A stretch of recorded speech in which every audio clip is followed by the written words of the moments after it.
Welcome to Talk Tickers. Today we're jumping right into the Thomson Reuters first quarter 2025 earnings call. Yeah, quite a bit to unpack there. Definitely.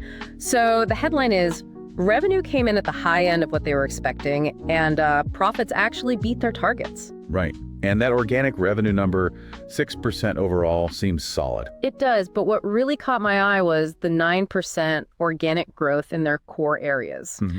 Legal professionals, corporates, and tax and accounting professionals. The big three, as they call them. That's a strong number for those key segments. Yeah. Shows some real momentum. Yeah, and they also got a bit of a boost in margins, partly from that good revenue flow, but also some favorable timing on expenses. Okay, makes sense. Looking forward, they're sticking with their full year 2025 guidance, so they still expect organic growth between 7% and 7.5% overall. And about 9% for those big three again. Exactly. And they're forecasting an adjusted EBITDA margin around 39%, which is about a 75 basis point lift compared to last year. So yeah, a confident outlook maintained after Q1. It seems like a pretty strong start to the year overall. Absolutely. And that, that jump in the big threes, organic growth from 8% last quarter to 9% now, it's not huge, but it suggests things are moving in the right direction. Their core strategy seems to be working. Okay, let's break down those Q1 results a bit more then. Total company organic revenue up 6%. But look closer. That organic recurring revenue, the sticky stuff, that was up 9%. That's impressive. Always good to see strong recurring growth. Definitely. Transaction revenues, a bit more modest, up 1%. Okay. And print revenues, down 5%. But like you said, no surprise there. They expected that. Right. Now, profitability adjusted EBITDA was basically flat year over year, $809 million. That meant the margin dipped slightly, 40 basis points down to 42.3%. Okay, so flat EBITDA, margin down slightly. But, and this is important, they pointed out that if you exclude a big AI licensing deal Reuters News had last year. The prior year comparison. Exactly. Without that one-off deal, their underlying margins would have actually gone up. Gotcha. That context is crucial. Yeah. Adjusted earnings per share, $1.12, just up a cent from $1.11 last year. Okay. And free cash flow looked decent, up 3% to $277 million. So yeah, the headline, EBITDA might look flat, but there's a bit more going on underneath. For sure. That underlying profitability, stripping out the one-off, looking stronger, that suggests the core operations are healthy, doesn't it? And good cost control, maybe. Seems like it. And that 9% recurring revenue growth really does underline the stability of their model. Yeah, very reassuring. All right, let's really dig into the segments now. We mentioned the big three.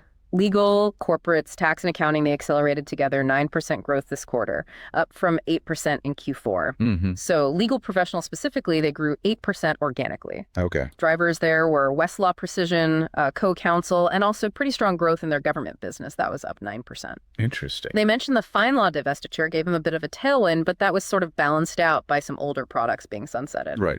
Portfolio management in action. Yeah. And their focus in U.S. government seems to be around, efficiency, national security, fraud prevention, stuff that usually gets funding. Makes sense. And it's interesting seeing them manage that portfolio, right? Yeah. Selling off FindLaw, but getting strong growth from Westlaw Precision and AI stuff like Co-Counsel. Definitely. And that government piece shows how essential their services are perceived in that sector. True. Okay, what about corporates? Corporates also grew 9% organically. Nice and consistent. Recurring revenue there was even stronger, up 11%. Transaction revenue up 5%, even though they had a tougher comparison year over year. Wow, 11% recurring in corporates is really good. Yeah, key things driving it were Practical Law, their tax solutions, both direct and indirect Padro, which does the e-invoicing. We'll probably talk more about that e-invoicing trend later. For sure. And their international businesses generally performed well, too. So pretty broad-based strength within corporates then. Good mix of legal, tax, risk stuff contributing. Seems that way. Now, the star performer, really, was tax and accounting professionals. They hit 11% organic revenue growth. 11%, that's significant. Yeah. Recurring revenue up 8%, but transactional revenue shot up 15%. 15% transactional, wow. Key drivers they called out were Latin America, SH Prep, SafeSend, and UltraTax. Okay. And here's an interesting point they made. They highlighted the ongoing, chronic talent shortage in tax and accounting as a big reason demand for their tech is so high. Ah, that makes perfect sense. If you can't find the people, you need the tech to make the people you have more efficient. That 11% growth really reflects that trend, doesn't it? It really seems to. Shows their solutions are hitting a real need there. And strong growth in both recurring and transactional suggests it's across the board in that segment. Right. Okay, let's switch gears to Reuters news. Organic revenue there was down 7%. Okay, a decline there. But again, context is key. It's almost entirely because of that big generative AI licensing deal they did in Q1 last year. Super tough comparison. Right, that one-off skewing the numbers again. Exactly. If you adjust for that deal, the underlying organic revenue for Reuters News would actually have been up about 5%. Okay, so the core news business is actually growing modestly. That's better. Yeah. They also mentioned digital advertising, and Reuters events are like a pretty small part of total revenue right now, maybe 1.5%. But they suggested those areas might get more focus, especially if the economy softens a bit. Makes sense. Potential growth areas to lean into. It does show how those big lumpy deals can really swing the reported numbers quarter to quarter, though. Definitely. And finally, global print. Down 5% organically, just as expected. Yep, the managed decline continues. They did note that about 45% of that print revenue is locked into multi-year library maintenance deals. So there's some stability even in the decline. Yeah, provides a predictable cash flow stream while that part of the market shrinks. Smart management. It's also interesting stepping back and looking at their overall revenue mix. They said the slice of revenue coming from products growing at double-digit rates has more than doubled since 2019. It's now like 25% of their total. Wow, that's a significant shift. How'd they manage that? They put it down to a few things. One, really focusing resources, like the big investment push into Westlaw. Two, just generally investing more in innovation, especially AI. And three, actively managing the portfolio, buying some things, selling others. So a conscious strategy to shift towards higher growth. And clearly it seems to be paying off if that double-digit growth portion is doubled. Looks like it. They have examples too. For legal, it's Co-Counsel and HiQ, corporates, practical law, indirect tax, Padro, and tax and accounting. Things like dominant confirmation, Shore Prep, Cloud Audit Suite, SafeSend. Okay, so tangible products driving that faster growth. Right. But they also noted about 25% of their products are still growing below 5%. And another like 42% are in that middle 10% range. So still room for improvement or acceleration in a big chunk of the portfolio. Exactly. And they hinted that integrating generative AI into some of those mid-range or slower growing products could be a way to boost them. Ah, interesting. Using AI not just for new products, but to potentially revitalize existing ones. That makes a lot of sense. Yeah. And speaking of AI, they gave an update there, launched Co-Counsel Tax Audit and Accounting that uses the Materia tech they bought. Right, the AI system for tax pros. Yeah. And also Co-Counsel Chat is now inside Westlaw and Practical Law. Integrating it more deeply. Their whole approach, they stressed, is about, expert-guided workflows powered by AI, but crucially, grounded in their own trusted content. That trusted content piece is key for professionals, isn't it? Yeah. Can't rely on hallucinating AI. Absolutely. And they said about 20% of their annualized contract value, their ACV, now comes from products with Gen AI features built in. That's up from 18% last quarter. Okay, so steady progress on monetizing AI. 20% is becoming quite significant. It is. And they plan to invest slightly more in AI this year, 2025, than the roughly $200 million they spent in 2024, split about 50-50 between OpEx and CapEx. So continued heavy investment. Seems so. And their plan for charging for this stuff is enterprise-wide pricing based on the value delivered, time savings for lawyers or accountants. Value-based pricing. Makes sense, especially if they can quantify those time savings effectively. That rising ACV suggests customers are seeing the value. Seems to be the case so far. Okay, let's talk capital allocation. They raised the dividend again, 10% increase. That's the fourth year in a row they've done that.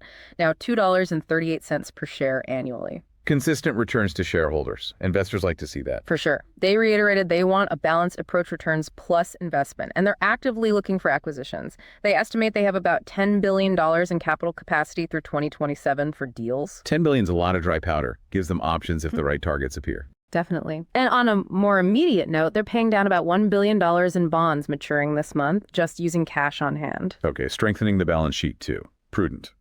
Now, what about the broader economy? What are they seeing? Yeah, always a key question. They said basically, despite all the, global noise, they haven't seen any big changes in demand or customer buying habits. Oh, really? It's quite resilient. Yeah. Sales, pipelines, renewal rates, all still look encouraging, they said. Now, they did admit some customers are getting a bit nervous about the outlook, talking about tariffs and things. But it hasn't hit the numbers yet. Not yet, apparently. They really stressed the resilience of the business, over 80% recurring revenue, lots of multi-year contracts, and their products are often seen as non-discretionary. Right. You can't easily stop paying for your core legal research or tax software. Exactly. Plus, repeat transactional revenue adds stability, too. And they pointed to a couple of tailwinds. One is that e-invoicing trend we mentioned, mandates rolling out in Europe, Asia, Latin America. That's helping pay-as-you-go. A regulatory driver. And the other is that talent shortage, again, tax, accounting, audit pushing firms towards their efficiency tools. So some specific trends are actually helping them, potentially offsetting broader economic worries. That resilience story sounds pretty convincing. Yeah, it does seem well supported. Okay, let's look at the guidance specifically. Right. They reaffirmed it, you said. They did. Full year 2025, still looking for 7% to 7.5% organic growth overall. Big three, around 9%. Okay. Adjusted EBITDA margin, still targeting approximately 39%. And free cash flow, around $1.9 billion for the year. Consistent message there. For Q2 specifically, they're guiding to around 7% organic growth.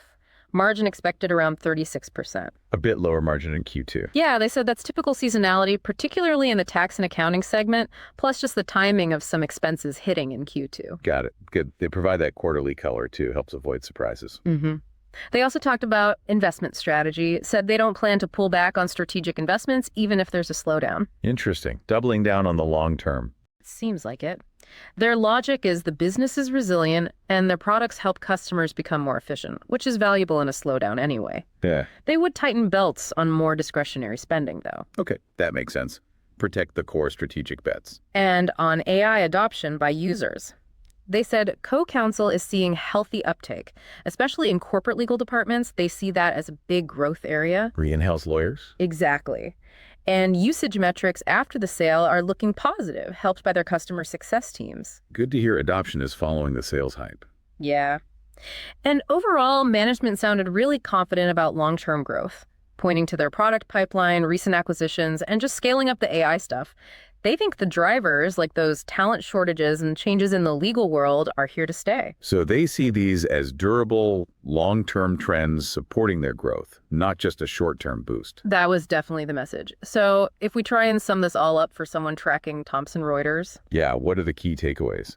Well, first, reaffirming guidance after a solid Q1 performance, especially in those core segments, that's got to be seen positively, right? Absolutely. Provides confidence. Second, that recurring revenue emphasis and the whole resilience story, that's likely reassuring if you're worried about the broader economy. A defensive quality. Third, the continued big push into AI and the fact that it's starting to show up in the numbers like that 20% ACV figure, that signals they're serious about future growth and staying ahead. Yeah, they're not just talking about AI, they're executing. Fourth, capital allocation looks balanced. Returning cash via dividends, but keeping firepower for acquisitions. Focus on shareholder value. Right, covering both bases. And finally, just the level of detail they gave on segment performance and what's driving it. It gives you a good sense of the underlying business strengths. Yeah, it paints a picture of a company that's, executing pretty well right now. Yeah. Managing its portfolio and making significant bets on future tech like AI. Stability plus innovation. That sums it up well. Stability plus innovation. Okay, let's move to our This Is Not Financial Advice segment. All right, the outrageous but plausible trade ideas. Exactly. So thinking about that strong growth in tax and accounting and how they kept mentioning the chronic talent shortage, here's an idea. What about a long position in companies that specialize in advanced training and upskilling programs specifically for tax and accounting pros? Training companies. How does that connect? Well, if there's a shortage of skilled people, A&D companies like Thomson Reuters are rolling out complex new AI tools for them to use. Right. There's probably going to be huge demand for training on how to actually use those tools effectively, right? It tackles the skills gap that the talent shortage creates. That's an interesting derivative play on the trend they identified. If the tools get more complex, the need for training grows. I like it. Plausible, definitely outrageous. Right. Okay, your turn.